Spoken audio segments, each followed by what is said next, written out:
students, welcome back to Wisdom Wave Coaching. In today's video, we will learn one of the most important theorems of class 10 geometry, PPT theorem, also called the basic proportionality theorem, और इसको हम लोग थेस theorem के नाम से भी जानते हैं.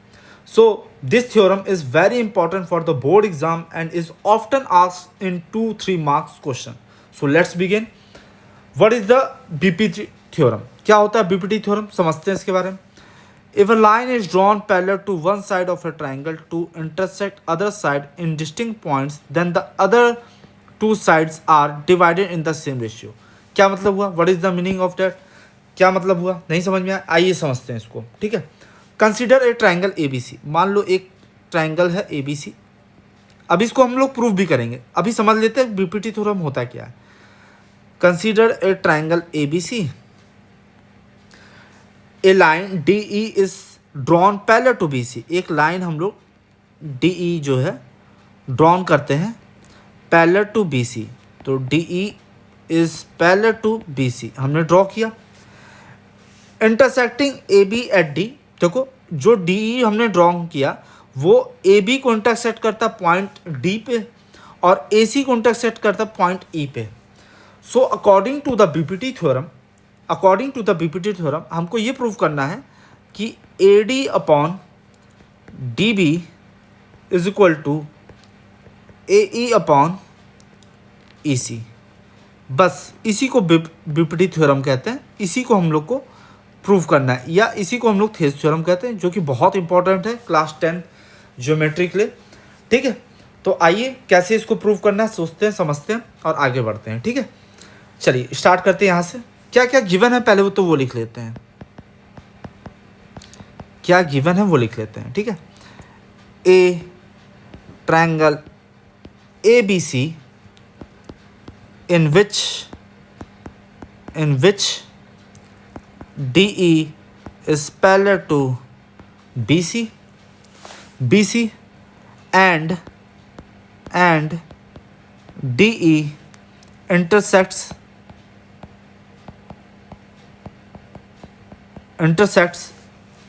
AB and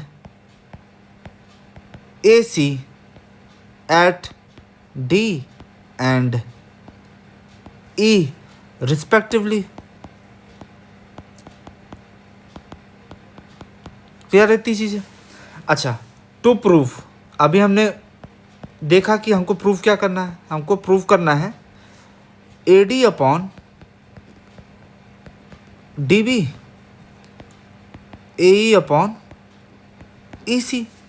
तो प्रूव करने से पहले कुछ कंस्ट्रक्शंस कर लेते हैं. तो कंस्ट्रक्शन करते हैं. क्या कंस्ट्रक्शन में करना होगा ज्वाइन BE एंड CD. ठीक है. तो देखो BE और CD को ज्वाइन करते हैं. यहाँ पे BE और CD को हम लोग ने ज्वाइन किया. ठीक है. आगे क्या करना है? आगे करना है कि ड्रॉ EL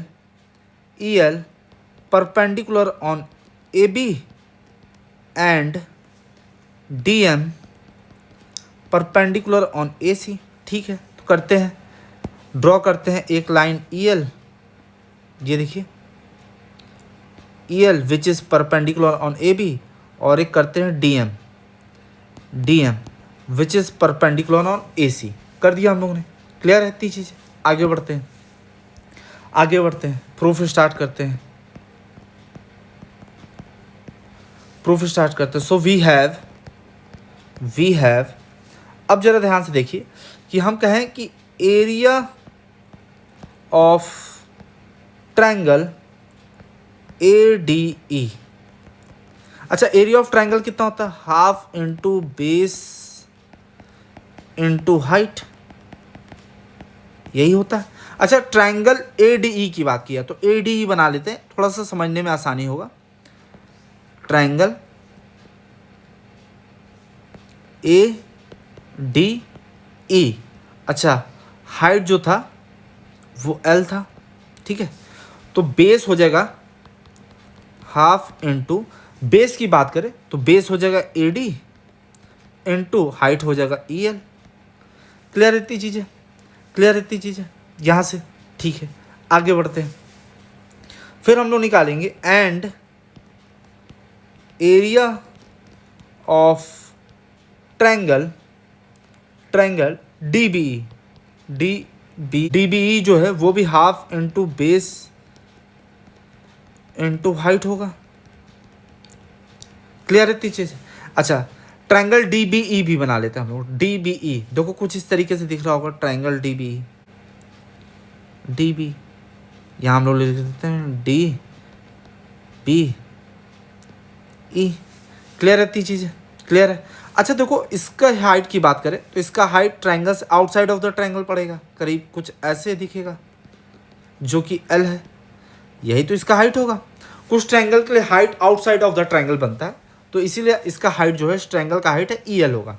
तो फिर लिखते हैं हाफ इंटू बेस देखो इसमें डी बी हो जाएगा। ठीक है, क्यों? क्योंकि देखो अगर मैं कहूँ अगर मैं आपको दिखाऊं कि ई एल जो है वो परपेंडिकुलर है ए बी के, ई एल जो है वो परपेंडिकुलर है ए बी के, तो E L also perpendicular on D B. जरा ध्यान से देखो, डी बी के भी तो परपेंडिकुलर होगा, तो हमने इसलिए बेस डी बी रखा और हाइट हमारा हो जाएगा ई एल। बात समझ में आई? E L. अब हम क्या करेंगे? अब हम करेंगे इक्वेशन, इसको 1 मान लेते हैं, इसको इक्वेशन नंबर 2 मान लेते हैं। ठीक है, और करेंगे कि डिवाइड कर देंगे इक्वेशन को। तो area of triangle A D E divided by area of triangle D B E. तो देखो क्या है, हाफ इंटू बेस था ए डी और हाइट है E L, whole upon half into base is D B into E L. तो देखो क्या क्या कैंसिल आउट हो जाएगा, ई एल से ई एल कैंसिल आउट हो गया, हाफ से हाफ कैंसिल आउट हो गया, हमारे पास बचा A D upon D B. Clear है? Equation number 3। होप करता हूँ कि इतनी चीज़ समझ में आई होगी। बढ़ते हैं आगे। Again in triangle area of triangle A D E, तो half into base into height.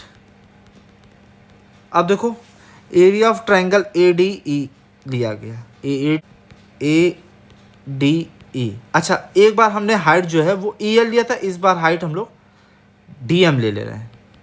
ठीक है, तो बेस क्या हो जाएगा, ए ई हो जाएगा, तो half into base is A E into D M. Clear है? इतनी चीज़ है, क्लियर है। इसको इक्वेशन नंबर 4 मान लेते हैं। फिर करते हैं area of triangle E C D, तो half into base into height, यही हो जाएगा। अच्छा, ई डी ई बना लेते हैं ताकि आपको और क्लियर हो। ई सी डी, तो ई सी डी देखो क्या कैसे बनेगा, ये हो गया ई सी डी, ये डी है, ये ई है, ये सी है। इसके लिए हाइट क्या हो जाएगा, डी एम हो जाएगा। Height D am outside of the triangle बनेगा, तो हम क्या कर लेंगे, हाफ इंटू बेस हमारा हो जाएगा ई सी और हाइट हो जाएगा डी एम। क्लियर है? Equation number 5। अच्छा, फिर डिवाइड कर लेंगे इक्वेशन 4 और 5 को। तो area of triangle A D E upon area of triangle E C D is equal to half into A E into D M. इसी तरह इसका भी हो जाएगा half into E C into D M. ठीक है, तो देखो डी एम से D M cancel out, half से हाफ कैंसिल आउट, क्या बचेगा, A E upon E C. Equation number 6 यहाँ तक क्लियर होगा। अच्छा, लेकिन एक चीज़ ज़रा ध्यान से देखो कि हमें एक चीज़ तो पता चल गई कि हमारा दो वैल्यू इक्वेशन अगर हम 4 देखें, सॉरी इक्वेशन अगर हम 3 देखें और इक्वेशन ई देखें तो हमारी दो वैल्यू तो आ गई, ए डी अपॉन, देखो यहाँ पे A D upon D B आ गया, ए ई अपॉन ई सी आ गया। अब इसको बराबर तभी कर पाएंगे, यानी कि आर एच एस के टर्म को हम लोग तभी बराबर कर पाएंगे जो एल एच एस के टर्म बराबर हों। लेकिन हम लोग एक चीज़ देख रहे हैं कि भैया आर एच एस तो तब बराबर होंगे जब एल एच एस बराबर होंगे, तो हम एल एच एस तो हमारे बराबर है नहीं, क्योंकि यहाँ देखो, यहाँ पे देखो मैं अगर दिखाऊं कि इक्वेशन नंबर 4 में कि एरिया अपॉन ए डी ई यहाँ भी है और एरिया अपॉन ए डी भी यहाँ भी है, ए डी ई यहाँ भी है, यहाँ पे है area upon D B E और यहाँ पे है area upon E C D. यानी कि अगर ये दोनों बराबर हो जाता तो हमारा काम हो जाता। हाँ बिल्कुल, एक थ्योरम हमने क्लास 9 में पढ़ा था, उसको हम लोग पढ़ लेते हैं एक बार, तो उससे सारी चीज़ें क्लियर हो जाएगी। अब देखो, now triangle D B E and triangle E C D being on the same side, ठीक है, सेम साइड नहीं, same base DE and between the same parallel DE and BC we have। ठीक है, अब क्या कहने का मतलब हुआ, इसका मतलब हुआ यहाँ पे हम ट्रायंगल में वापस आ जाते हैं। कह रहा है कि जब भी ये दोनों ट्रायंगल जो हैं सेम बेस पे लाई कर रहे हैं, DE पे, देखो जरा ध्यान से, DEB और DEC देख रहे हो, और in between same parallel line, दोनों पैरेलल लाइन के बीच में है। तो जब भी ऐसे दो ट्रायंगल मिलते हैं जो सेम बेस पे लाई कर रहे हो और in between same parallel line हो, उनके एरिया आपस में इक्विवेलेंट होते हैं।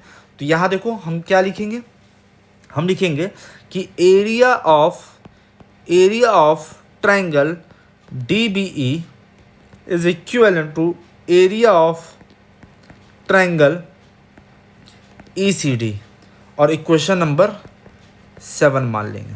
ठीक है, so equation from equation 3, 6 and 7 we have, 3 equation ले लेते हैं। 3 इक्वेशन से हमको ये क्लियर हो जाएगा, क्या क्लियर हो जाएगा कि AD upon DB is equal to AE upon EC। यही आपका थ्योरम था, BPT थ्योरम, इसी को हमको प्रूव करना था। तो हेंस प्रूव्ड, होप करता हूँ ये आपको BPT थ्योरम समझ में आया होगा। अगर ये वीडियो अच्छी लगी हो तो प्लीज़ इसको लाइक करिए, सब्सक्राइब करिए, ताकि मैं मेहनत करके आपके लिए और भी वीडियो बनाता रहूँ।